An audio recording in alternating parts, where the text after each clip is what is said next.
Welcome to Good Goodbyes, the Funeral Facts podcast. We are really glad you found us.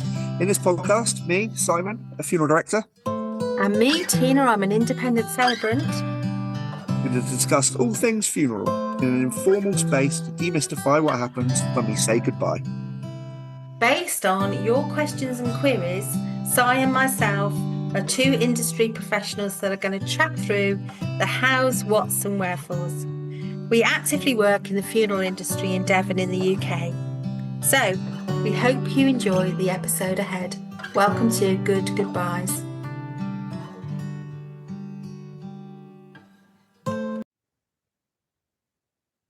Hello, this is Good Goodbyes and you're listening to Tina.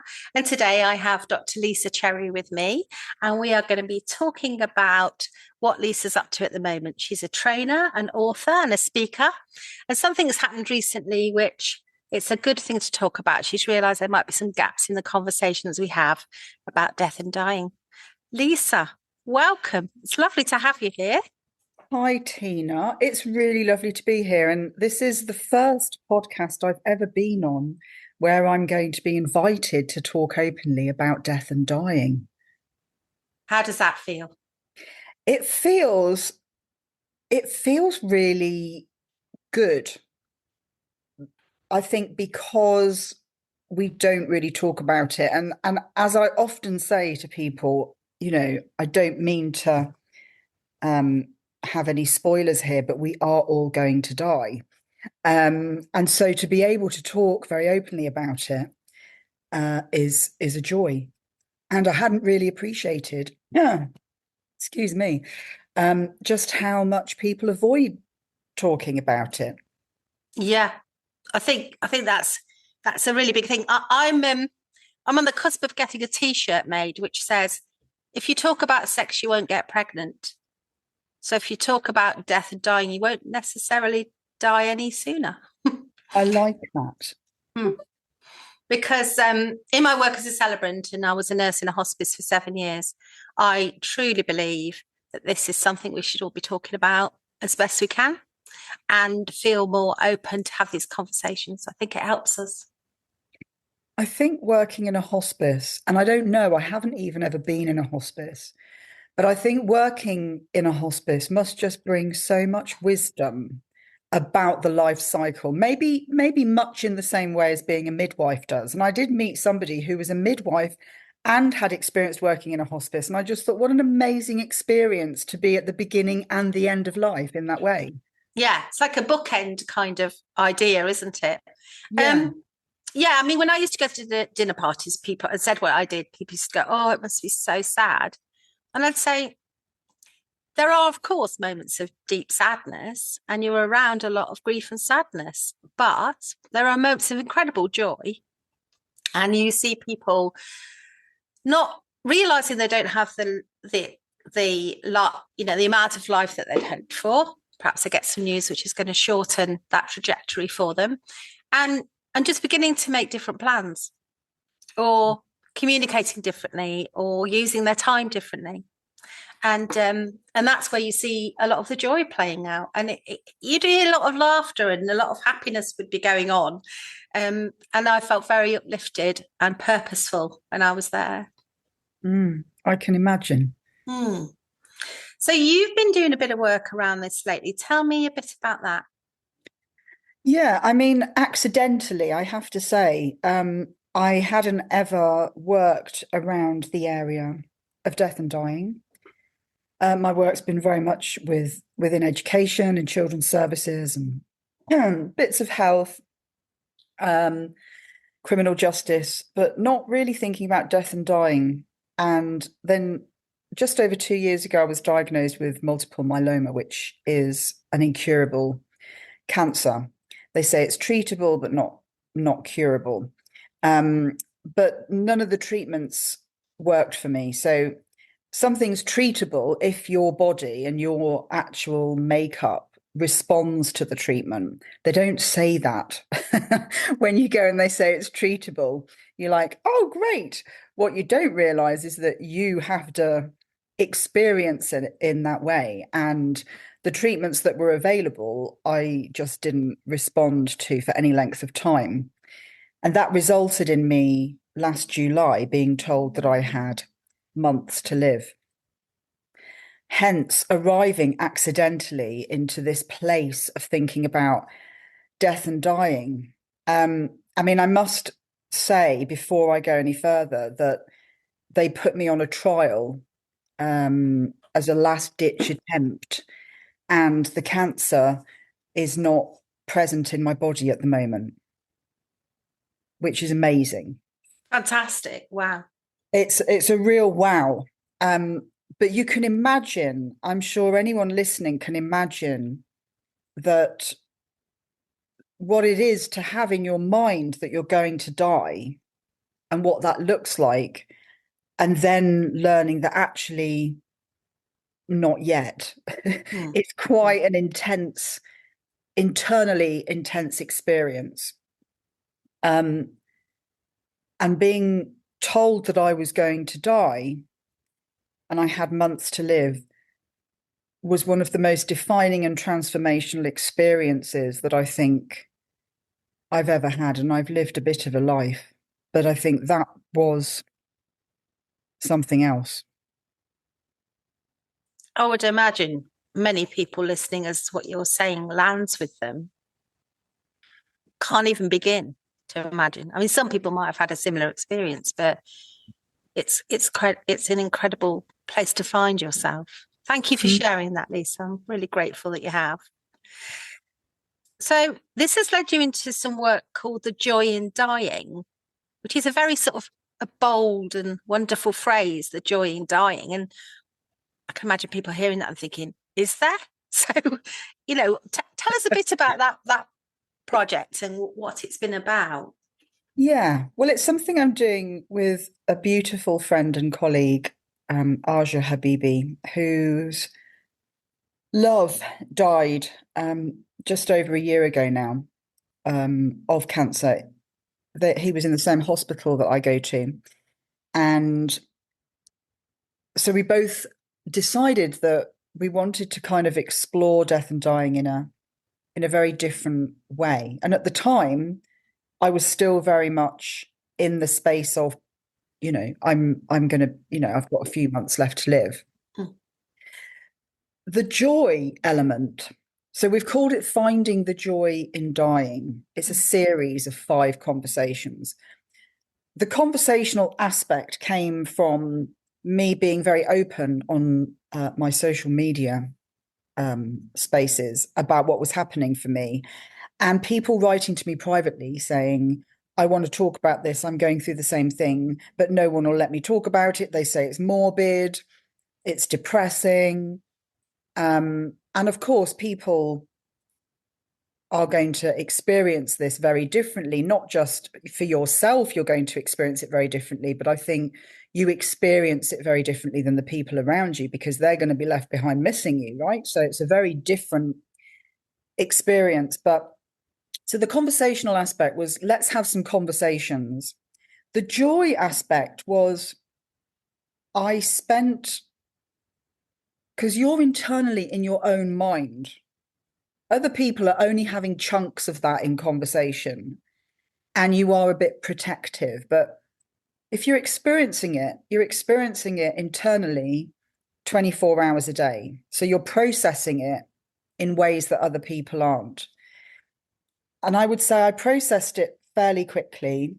I made very radical changes to my life.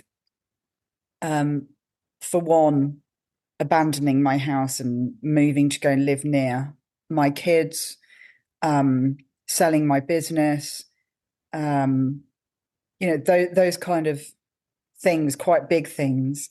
And they have been the best things that I ever did. But the joy came from that freedom of, this really is all about me now and what I need and what I want.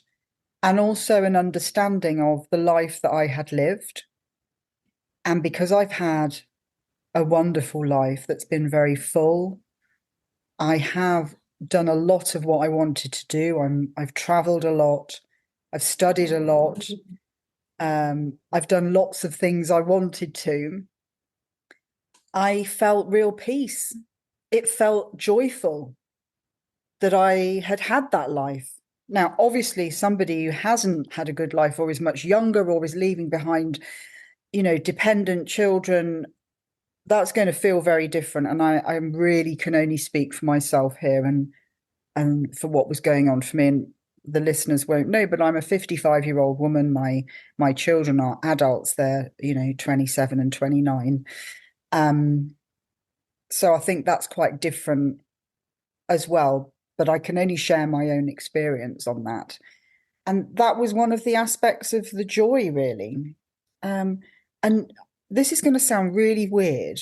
I'm going to say this for your audience, but I felt like I don't have to spend the rest of my life, a long life, worrying about how I'm going to sustain myself. Like the pressure that we live under. I don't know if that makes sense to anybody, but just all of a sudden it was like this freedom. I had a feeling of freedom. A lot of what you say makes complete sense to me, because I've had the honour of being around people as they approach death and then die, and being with the families after that moment, and all sorts of different people. And you're absolutely right. We are all very different in the way we perceive the world, our beliefs, our values, what's important to us. All of these things are so highly individualized. And I've been with somebody who went from being very active in their work to mainly being in their allotment. And their main ambition before they died was to teach their children how to grow things.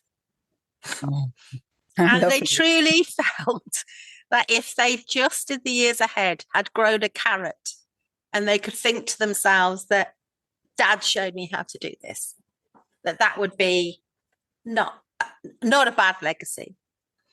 And I've been with other people who want to forward plan and know they won't be physically present, but want to have some presence in the future lives of their family. And they are crafting letters and legacy pieces for the time ahead.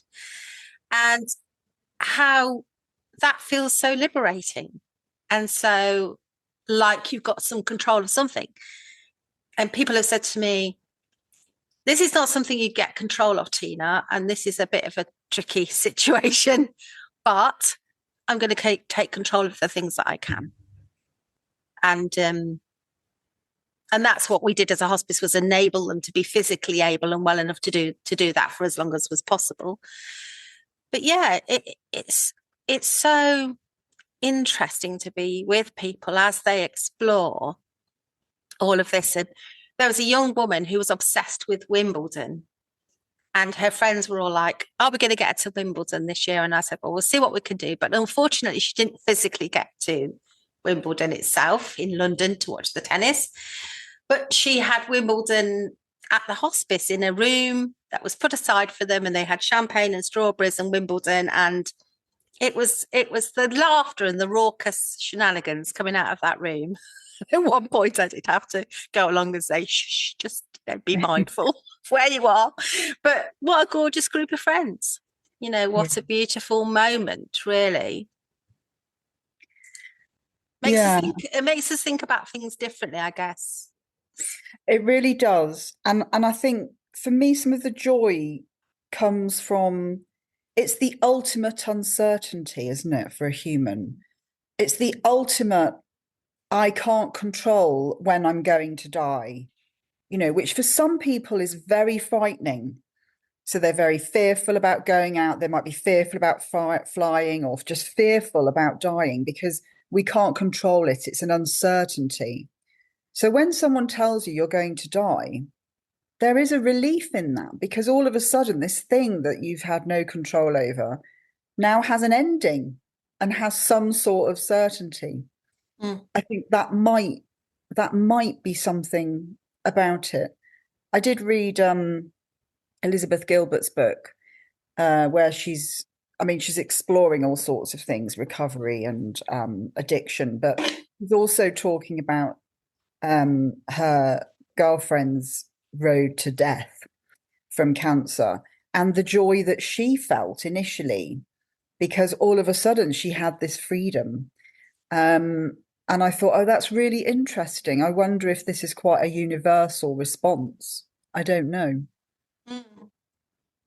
Yeah, and I've recommended it before, and I'll put all these bits in the show notes for our listeners and a link to the book you've mentioned. But, you know, Catherine Mannix's book, you know, books now, but there's such beautiful ways of talking about death and introducing people to the idea that, you know, you can find out a bit more about what will happen to your body if that's the thing that you find most fearful. You know, just trying to bring people knowledge that they don't have to have if they aren't ready for it, but that is there for them should they want to access it. You know, I think this is what's been what's been great really about what all that we're talking about, Lisa, all this, the death and dying conversations, the dying matters movement. I think they are opening and pushing a little at the seams to allow everyone to have more access to information. Yeah, and culturally we need that, because that's the other thing I've become quite interested in is how do we die in different cultures? What does that look like? How does the family work with that? Where do people's bodies go? I quite like the idea of going off in a log pyre into the water and just burning and going up like that. I think that looks really beautiful, actually. Far more beautiful than some of the ways we do it here. Yeah. And it's interesting you should say that, because this is our family joke. And I was once told off by somebody for having this conversation when my daughter was around, and she is now 22, but I think at the time she might have been about 17.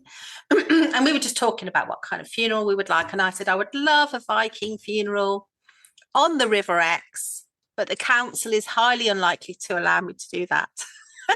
And the fact that I wanted my husband to be on the quayside shooting a flaming arrow to start the fire, you see, and my daughter thought this was hilarious. He's not known for being, you know, an accurate shot. And she said, oh, Mom, that's ridiculous. You know, you'll have to row him out there and he'll just have to be quite close to the boat and have to throw a match on us. It'll never happen. And we all just had a lot of hilarity around that picture in our minds. And after the fact, somebody said to me, I can't believe you talk about this in front of her like this. You know, it's not very good for her mental health, I think is what they said. And yet my daughter, who's actually moved into healthcare herself, she's currently training to be an occupational therapist, is very okay with it all. You know, she's comfortable enough with these kind of conversations because we try and normalize it a little bit, and doesn't need to be hushed up. These are words that we can say. It's okay. And whatever feelings they're provoking us, that is also okay. Making me think about in Ireland, the dead bodies in the lounge, which I think is, you're growing up then, children are growing up then around death and around dying and how that looks. There is a real fear in talking about death and dying, as I say, that I hadn't really fully appreciated. I think talking about loss and grief is harder because they're the feelings that are left behind, aren't they? Yeah. I think that's such a good point, actually, because I've been invited into moments as a celebrant when I have gone and worked with people who are imminently dying, and they have been part of the planning of what's to come next. And you can see that it's a very empowering thing to be able to do. There was one particular chap, even though he couldn't vocalize, he had no words, he couldn't speak at that time. We did lots on an iPad, and he was explaining to me that he had to have two separate events because his current wife was not his first wife, and there was likely to be some friction. And it gave him more comfort to think that there could be an event at which one group of people would feel entirely comfortable and a separate one for the other lot. And he was describing all that to me. And that seemed okay in principle. I think it was fine. And he seemed very contented, and I had some clear instructions. And then he died very shortly after that. When I went to see his current partner and explained all this and said, I presumed she was aware of it. She said, well, I wasn't, but we don't need to do all that, we don't need to make all that fuss. I will be fine. And so we hadn't really factored in, had we, all the relevant parties and the idea that whilst planning your own funeral in a funny old way, it's not just about you, as you quite rightly say. So we got into this kind of good conversation about what his intention had been and how could we honour his intention. And actually, in the end, she concluded, you know what, we should probably do exactly what he asked. Yeah. So that's what we ended up doing. But it was a really interesting moment for me in my own learning about that is a triangle. It's not a two-person thing. Yeah, very interesting. Yeah. And I suppose it's that thinking, isn't it, about, it's not really about me. If I want it to be about me, have a live wake. Do that while I'm still aware. I can't remember which film it was that I watched, but it opens with her at her own wake. Is it the one that's the funeral for the young lady who had her name, Kristin, I think she's called, who had breast cancer. And I know of a young lady who was very famous for the Copperfield charity, which was all about breast cancer and young women examining their breasts. And she had a funeral, as she called it, which was a do, her description, while she was still living. It was in Truro Cathedral. She knew some famous people through her charity fundraising. So I think Dawn French did the eulogy. And it looked like a pretty amazing event, but absolutely, I'm sure there was something after her death for her family, but this was for her. Yeah, and I think it's a wonderful idea. If you want to have that sort of control over what's going to happen and what it's going to look like, and I always think, if people have got really lovely things to say about me, I want to hear them.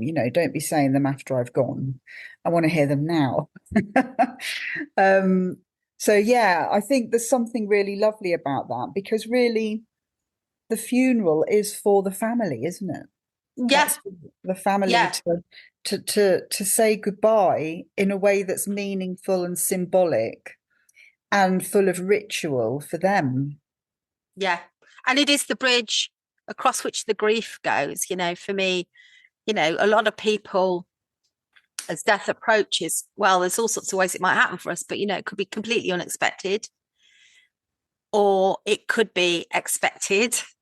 And there's a period of time in which everyone is just sitting on their hands and thinking, well, we're just waiting for this moment to occur. Then the moment happens, and then everyone gets very active. Often gets very active and organising everything and getting everything in place. And it is a super symbolic moment, actually. The funeral, the celebration of life, they have different labels nowadays, but, that ceremonial moment. And I noticed in COVID that was very missing for people when we went through a period in the UK where we are, where, you were allowed, I think, 6 people at one point. So, yeah, you hear now, don't you, occasionally about people that are still not quite wrap their heads around the fact they didn't have anything proper, in inverted brackets, for their person who died during COVID. And didn't have an opportunity to say goodbye. There were lots of people that weren't even allowed into the hospital or to the care home, I think that is very difficult to come to terms with. Yeah. And again, there's something about being given some warning about dying. that means people have an opportunity to prepare, unlike if somebody just, drops dead and disappears from life, which my children have experienced. And, I think it's much easier to have some preparation. And it's certainly been easier for me because I've been able to make sure that everything's in order for when it happens. But yeah, I mean, I might be just one of those people that goes on and on and on these. Yeah. I was sort of thinking the other day, so many people have been and said goodbye, and I had had someone come over from Australia, someone come over from New Zealand, and I just thought, oh my God, the irony, they've come to say goodbye, and I'm still here, and doing really well, and I could squeeze a good few years out of this treatment. I mean, who knows? Who knows? But yeah, I'm sure I'm not the first person for whom this has happened to, but it's a very weird experience, let me tell you. And Lisa, so if someone is in a situation as you found yourself in June of last year when you had that news and you thought they were only a few months ahead, what's the most helpful thing other people can do if they have somebody in their life who is in that same sort of situation? Well, I don't know what works for everybody, but the people in my life sent me beautiful things. Not things, because you can't put those in your coffin, but sounds, crashing waves, poetry, music, podcasts, sunsets, sunrises, wispy clouds. Bearing in mind I was in a lot of pain, I was drugged up on opioids and God knows what else. And so I wasn't really with it. It was like I knew the world was spinning, but I wasn't part of it. That was a very strange feeling. So people connecting with me using nature and music, and then the things that really matter, was really beautiful and very instinctive. I didn't ask people to do that, but so many different people who didn't know each other all did that. So there's obviously something very instinctive in us. I want to do something. I want to send something. What can I send? Knowing there's no point sending you a thing. What can I send? And that's what people did. They sent me, I feel quite emotional just thinking about it. Just the thoughtfulness in sending somebody a beautiful sunset is just beautiful. So I think, what would I say to people to do? Do that. Think about what is really beautiful in the world. It's not some car or some house or all that other shit that we get stuck into. It's the clouds. It's the flowers blooming. Nature became my complete medicine. So that's what I would say to send someone. Now, if someone hates music, don't send them music. But you got to know your person. Yeah.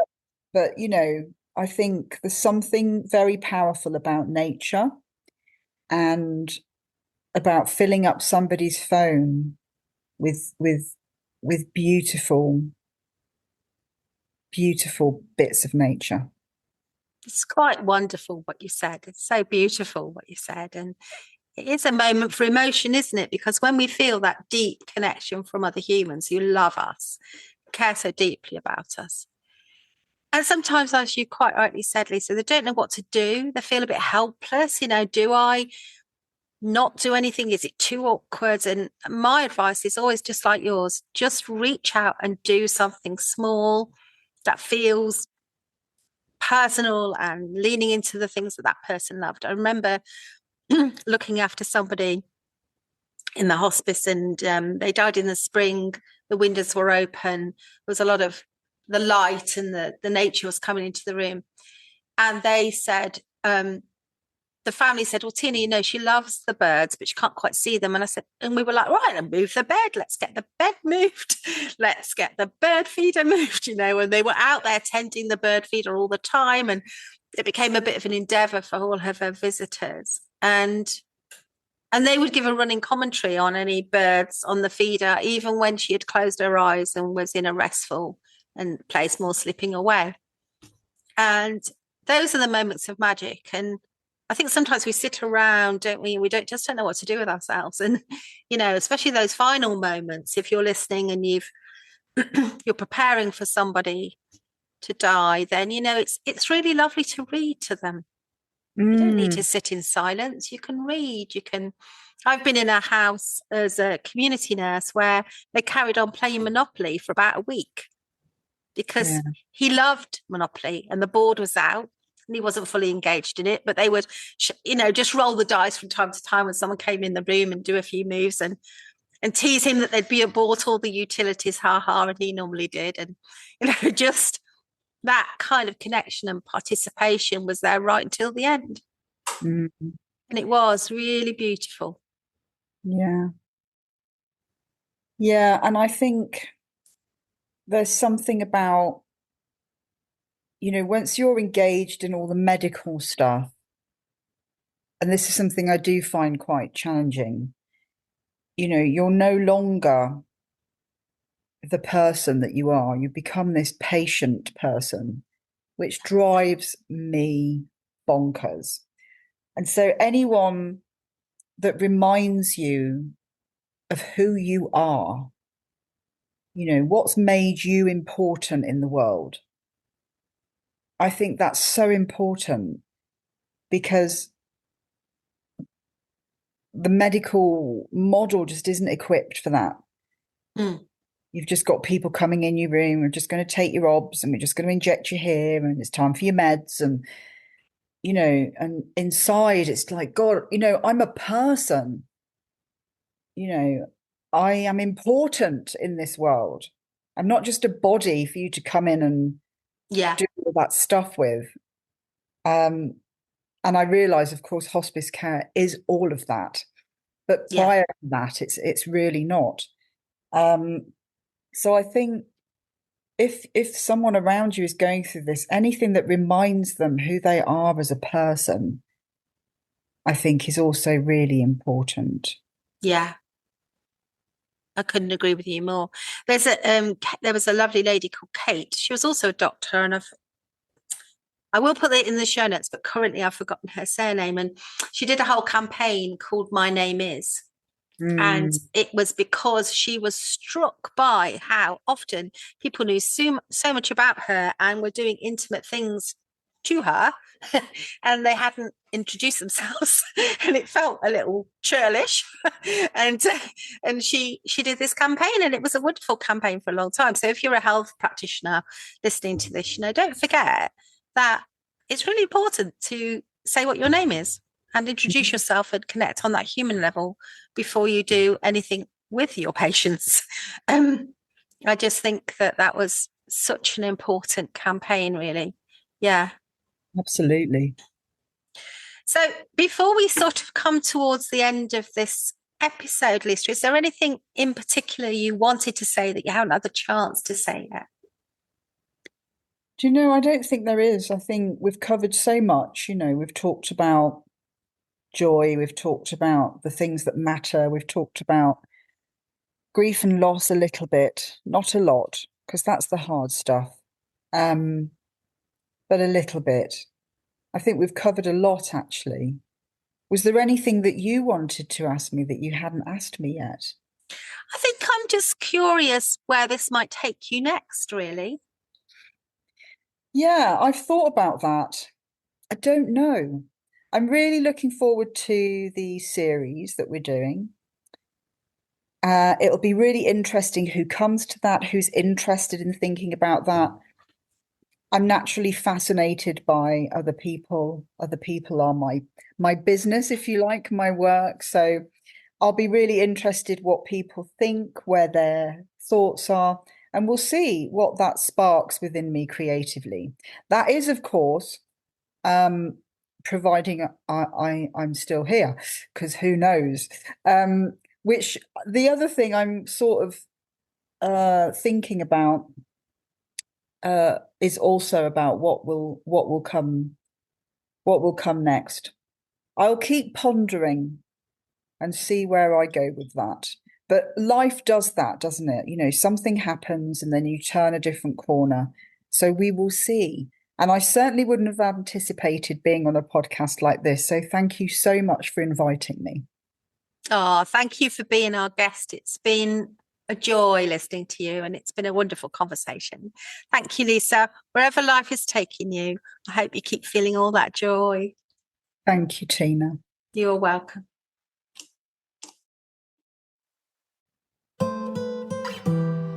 You've been listening to Good Goobyes, the Funeral Facts podcast. Please do like, subscribe, comment and share. Drop any questions on our social media, on Instagram, or in the text option in the show notes. Si and I are qualified professionals, but we always advise our clients to seek any additional support from medical practitioners if they need to. And we hope you enjoyed this episode. Stay well and be kind to one another.